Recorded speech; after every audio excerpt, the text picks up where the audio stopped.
Come and see what everyone's talking about. La ilaha illallah. Allah, there's only one God and Jesus was his messenger. Allah, la ilaha Bismillah, alhamdulillah, assalamu alaikum, which means peace be unto you. Welcome to another episode of the Deen Show. We'd like to thank everybody who's been viewing us every week. We're excited to get a lot of your emails. We try to encourage people to send us your comments and suggestions. Some of the questions that are more scholarly questions, the fiqh questions, we ask that you don't send us those because I'm not a scholar. And some of the questions that we encourage are from non-Muslims, people wanting to know about Islam. What does Islam mean? Who are the Muslims? What is this Quran? Who is this messenger, Muhammad? So to be open-minded, humble-hearted, and send your questions. And that's what we're going to be discussing on this episode of the Deen Show. A question that someone wrote in, and then we're going to discuss this question, turn it into a topic, and from there let you be the judge. See if you can benefit from this. Now, I'm going to go ahead and bring out my next guest, and we'll hit the question, and then let you benefit when we come back on the Deen Show. Allah, there's only one God and Muhammad is his messenger. Allah, la ilaha illallah. Allah, there's only one God and Jesus was his messenger. Allah, la ilaha illallah. I don't know why I did that. Maybe it's just to break the ice. Assalamu alaikum. Alaikum assalam wa rahmatullahi wa barakatuh. How are you? Very good, alhamdulillah.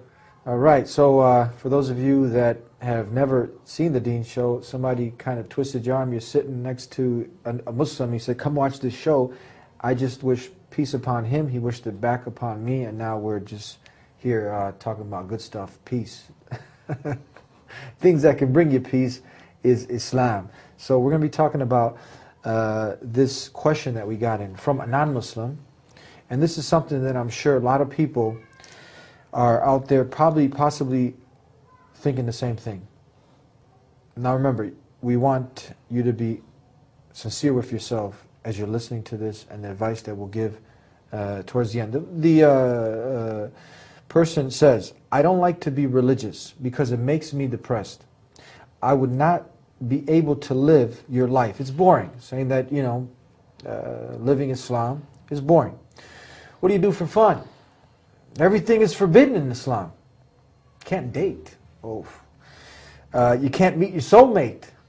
You see, there's a lot of, for a Muslim watching, said, man, this person's already, the Muslim's probably laughing. This is, you know, but it's a big misconception that people have, and we're seeing that right here. Come on, you can't go clubbing. God forbid if you miss that Friday, Saturday night at the club, you know, you got to get that VIP card. God forbid if I can't do that. Okay, you can't have an occasional drink. You know, Kool-Aid and orange juice and all the other hundreds of drinks that are out there, that's not enough, but we got to have that Jack on the rocks, huh? Okay, you can't have sex if you feel like it. I just want to get down. So the person's saying, I want to get down when I want to do it. That's a boring life, Eddie. Women in your religion cover from head to toe. There's no freedom at all. I add my own words into this a little bit. It's probably the sisters who are Muslim, which we know that many more women are coming to Islam, probably laughing at this. But the person that's given this question, I'm just adding a little humor to this, but because it's funny to us. But we hope you're still listening. Look, but men can have more wives as long as I know. This is ridiculous, man. It's the best not to follow any religion. I feel sorry for the Muslim females, and etc., etc. They can have more wives, and they put the women down. And the other final thing is the media. And look at, you know, the terrorism with media and associating Islam with all these things blowing up. Like I said, I really love my life and the things I'm enjoying in it right now. After we all die, we go to heaven anyway. Thank you very much, by the way, for sending this. Forgive me if I was a little sarcastic, because it's funny, because we're going to explain and hopefully clear your mind from all the junk that it's not your fault. If you go on, if you're sincere and you want to know the truth, after you get the truth delivered to you, now you're going to be responsible in front of your Creator. So we're going to talk about this. I hope I translated this or read it right. You can understand what she's talking about. Sure. Let's go ahead and talk about this. There's a lot of points here, a lot of misconceptions, but it's something that the average person is thinking. I think the first comment we have to talk about is that the life of a Muslim, a submissive Muslim, is boring. Boring, they say. The fundamental problem in this email isn't one of not being convinced of Islam. Yeah. The fundamental problem is that this person is looking at Islam from the point of view of how is it going to serve me. The very fundamental question in Islam is, how do I serve God? Yes. And once you come into that submission, you are showered with all sorts of benefits and favors that you couldn't have even imagined. The ultimate one of which is peace with yourself. Peace. Now, but still, one of the great scholars of Islam, Ibn Taymiyyah rahmahullah, he talked about the two fundamental obstacles that come in the way of people that want to reach the truth. And he said, in Arabic, the words are shubuhat and shahawat. Doubts and desires. Doubts and desires. Some people, they're not sure if this is the truth. If they became sure, they would follow it. Yeah. Other people, even if they were made sure it's true, that still wouldn't be enough for them to follow it because they are too addicted to their own desires. The nightclubs, drinking, all these other... This laundry list of items, these desires. The thing of it is, in order to truly to be committed to the truth, it's not enough that we share the ideas of what is true and what isn't. Even though at the end of your email you talked about, women having to cover and men getting to have four wives and things like that, which is actually a minor issue. Your major issue, even in your mind, the way you organize your thoughts in your email, your major problem is having to give up what you love. That's your major problem. Then this other stuff, really it's secondary. We could talk about it too, but really we have to try and deal with the major issue. And the major issue is one's own desires, one's own inclinations. Now the thing of it is, religion in our times has almost looked like a casual lifestyle, kind of fashionable kind of thing. Yeah, I'm into this right now, and I'll try that out too, and I'll try that out too. It's kind of like, changing fashions statements. Yeah, exactly, Or different music genres. I was into country, now I'm into hip-hop or something. It's like a fashionable thing. Something convenient that you just... Exactly, it's very casual. Yeah. It's very casual. And the idea behind it is, I'm going to do it basically to find some entertainment for myself. Right? It's going to be something curious for me. That's why you might see a lot of these different places, they got the rock bands and just trying to draw the people in any which way. Exactly. So a lot of religions, because they're losing their followers, what they're adding is an element of entertainment into the religion so that people will stick around. Right? So is the reality of the human being that he or she was here to just eat, drink, sleep, have sex, have fun, and die? Is that the purpose of their life? And if that is the purpose of your life, and there is nothing coming, I mean, you're saying there's a heaven afterwards. So everybody goes to heaven no matter what they do, no matter how many people they murdered, no matter how many kinds of crimes they did. What kind of God would it be that would let just any of these people get away with their crimes, with all of this injustice that has happened on the earth? And if you would think a little deeply about this and say, no, people that do great, horrible crimes, injustices, have to be punished. Even your own limited intellect tells you this much. Then understand, if you say, well, the stuff that I'm doing is not so bad, when the guy kills somebody, you know what he says to himself? That's not so bad. There's much worse that can be done. Yeah. Right? We were talking about relativity of ethics. So the person who's messed up says, there's people far worse than I am. So I shouldn't be worried. Because there's people, if a guy kills one, he says, at least I didn't kill 100. Yeah. Right? So this mentality of saying, well, what I'm doing is just enjoying myself. I'm not, there's no consequences of this, is because you've become the judge of what is right and what's wrong. What Muslims are arguing, with all sincerity and humility, is that you and I are not in a position, in the absolute sense, to decide even what is good or harmful for our own selves. Even what's good and harmful for our own selves. We're not in a position to know what is coming ahead of us. You can't say that you know this on your own from human experience. This is knowledge beyond yourself. So when you say with full confidence, after this half the email about turning this life into heaven for yourself, doing whatever you want, that's heaven, isn't it? Yeah. So turning this life into a life of pleasure for yourself. And then you argue, well, I'm going to party here, and then when I die, there's more coming. There's more coming. Then you've decided to make a pass judgment on something you have no knowledge of. You have no knowledge of this. You know, Allah Azza wa Jal speaks, He says, أَتَقُولُونَ عَلَى اللَّهِ مَا لَا تَعْلَمُونَ. Are you saying on behalf of God what you have no knowledge of? Are you saying on behalf of Allah what you have no idea about? So the idea that you're okay in the hereafter is almost like a delusion. And actually, in fact, it is a delusion. That I'm doing all right. There's nothing wrong. There's nothing wrong with my life. And especially, you know, if you're a young person and you think your whole life is ahead of you, how many young people that thought their whole life was ahead of them, that were going to party away their life, died in a car accident? That died on their way to the club, that never got a chance to live out their entire life the way they had planned. And so their false hopes, your false aspirations, you think these things are going to bring you happiness? You know why you keep going back to the club and you keep going back to these desires? Because you never find satisfaction. You're never satisfied. You're never going to be fulfilled. You're never going to be content. What we are offering in Islam, what we have found in Islam for ourselves, is a means by which our hearts are at peace. They're at rest. They're not discontent. We are pleased with what we have. And I promise you, you know, one of the most beautiful things in Islam is finding your soulmate. That's one of the most beautiful gifts in Islam. You that's one of the things here. Right, You can't meet your soulmate. You can't meet your soulmate. You see, what is a soulmate? It's not just about physical desires, physical pleasures. I'm sure you and other people you know have had the experience of thinking they found their soulmate, getting used, getting abused, getting manipulated like a, you know, like a toy, and then being thrown off. Being, you know, disregarded. And people like that, you know, when somebody uses you like that, and somebody takes advantage of you like that, you lose respect for yourself, and you lose respect for others. So the next time around, you're going to do it to someone else, and you're not going to feel so bad about it either, because you've lost a little bit of your humanity every single time. What Islam is saying is so powerful. We treat our women with the utmost respect. Our Messenger told us, sallallahu alaihi wasallam, the best of you are the ones who are best to their spouses, and I'm the best to mine.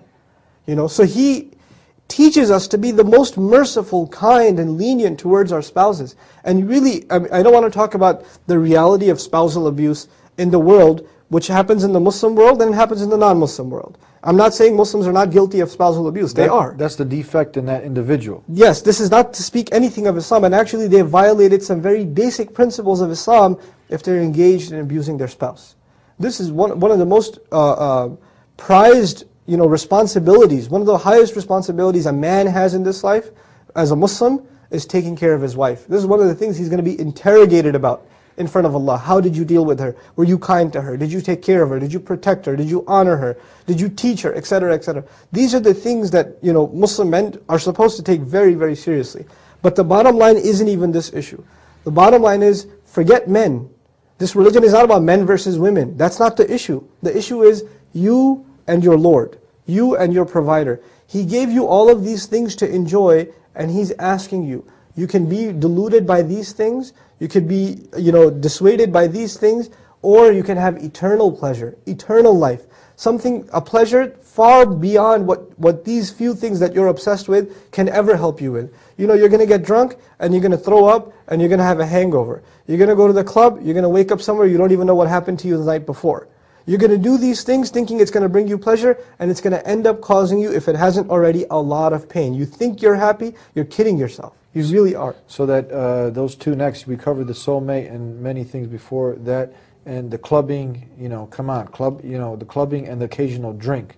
So is this really where the happiness is? You know, going from club to club, Friday to Friday. It's like I live and work, you know, throughout the week to make enough money to enjoy my Friday or my Saturday. Sure. And then I get to talk about it Monday with all the friends, and then we look forward to doing it again next Friday. So it goes from Friday to Friday. Your whole life is just a week.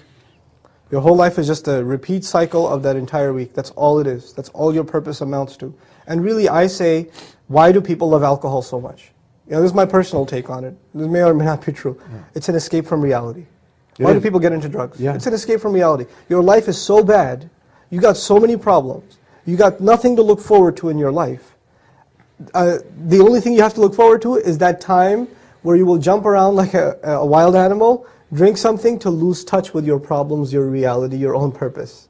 Right? So from weekend to weekend, you're just looking to get high or get away from this world, the reality around you. You don't want to take responsibility for why you were put on this earth. That's what it is. You're trying to run away from it. You're trying to escape it. Even if you're trying to find pleasure, if you're trying to find physical pleasure, if you're trying to find monetary benefit, people who run after money their entire life, they're still not happy. They still don't find happiness. They'll buy this big old mansion that they thought they would love, and after a couple of months of living in that mansion, they'll find somebody else's mansion that's nicer. And say, man, I don't have that, and there's a void in their heart. It's never going to be fulfilled. Your greed, your lust, it's never going to be fulfilled. Faith, real faith, true faith, offers something that nothing else can offer. It can fill your heart with contentment. That's what we're offering. So you have to fight your desires. You have to, for a moment, maybe for a day, for a week, we ask you just to put your desires aside.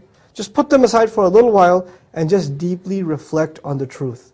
Reflect on your real purpose in life and see if that can push you in a different direction. There were people much like you that were in a life of really entertaining themselves, drowning themselves in all of their seductions, and Allah gifted them with just a possibility, or just a few moments of taking a seat back, pulling themselves out of that cycle and thinking about it for a moment. And they found the truth. And they are at more peace now than they were ever before. Why is it, do you think, that a young man, a young Muslim woman, good looking, healthy, smart, making good money, etc., is not going to go to the club? It has all the power to. What's stopping him? What is so powerful that it's not tempting him like it tempts you? Why is it that he's able to fight that? He's got something so powerful that nobody else can see, and we want to share that treasure with you. We want to share that. That's what we want you to experience. A lot of us, some of us are just coming over from what we call jahiliyyah, coming over from the days of ignorance. Some people, they can relate to this and they're laughing at it now because they have that true peace and that contentment. They don't have to go to the club. They don't have to go chasing the material world. But why do you think it is that someone, we've seen this, the woman, because the next point she mentions is, women in your religion, they got to cover from head to toe. But you'll see women just fighting so hard. It's like freezing outside, and she's got, the skirt coming up, and you're like, man, ain't you cold? She's just fighting, but now the cold weather will still have to have her put on some clothes. Yeah. Or she'll have to give out, the number. The guys are out there, what their agenda is. They want to satisfy their desires. The woman, she feels insecure if she's not giving, at least if her phone's not blowing up and 20 guys are calling her a day. She's got to have this feeding to her ego, and it becomes like a game. It becomes like, this life we're just playing with each other. And it's really what a lot of times our sisters don't realize in humanity is that they're actually being used. They think they're dressing how they want. You don't want that. You're just appealing to the desires of men. That's what they want. It's not what you want. They want it more than you do. They want you to dress half naked. And so the thing about hijab and covering and modesty and things like that, first and foremost, it's a commandment in Islam.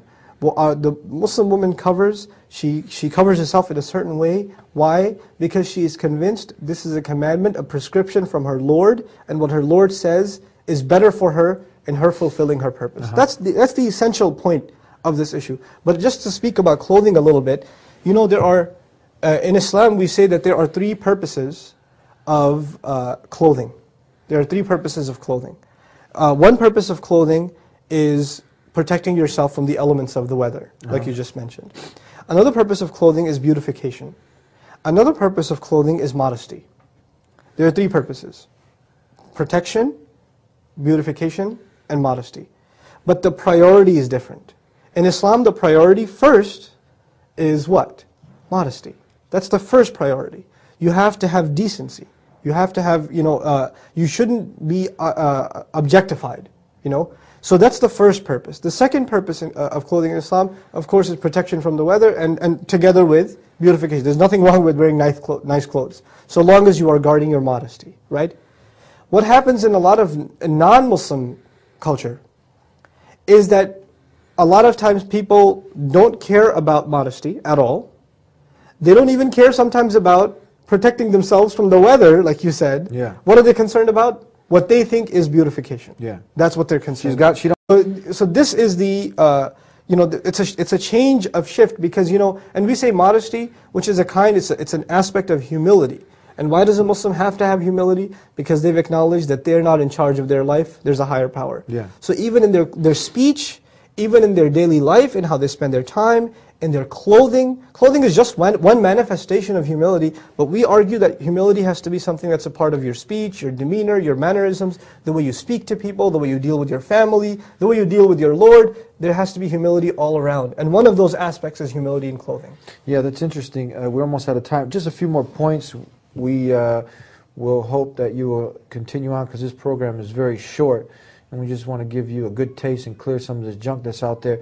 That the point about these the women, it seems like the Muslim women who do cover up, they make a conscious decision. Even people that might come from abroad, they come over here. Yeah. This is their opportunity to take off the hijab. They wear it. They Yeah. still they're not slaves to their desires. They're slaves to their Creator. Sure. They feel a great commitment to do this. And you have many American women who are taking a conscious decision and putting this on their own. They're not forced Absolutely. to do this. This Absolutely. is an amazing thing.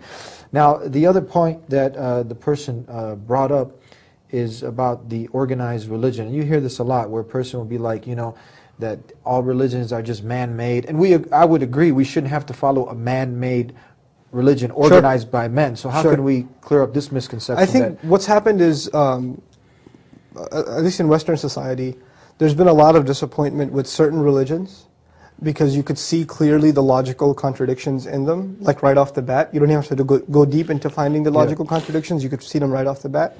So what's happened is that stigma has been, we've taken that paint and we've brushed all the religions with the same paint. Yeah. And we've said basically, this one's religion 1 is man-made, religion 2 is man-made, therefore all the others must be man-made too. So we actually stopped looking into religion altogether, right? What we're arguing is that's not a fair assessment. Just like you don't judge, you don't meet two people from a certain race and then pass judgment on the entire race. You don't meet two people of that gender and then pass judgment of the entire gender. Same thing with religion. You come across a certain religion and you're not satisfied with it. You didn't find it convincing. That's not fair for you to just brush off all other religions and say, they're all man-made. That's actually an oversimplification and an intellectual laziness on your part. You're actually just justifying to yourself that, I was kind of thinking about submitting to my Creator. I didn't find something satisfying, so I'm just going to go back to my old distractions, right? It's kind of like, I'll tell you, you're only going to dig, the analogy, you're only going to dig into something, and you're going to only spend effort and time in something that you think is worth it.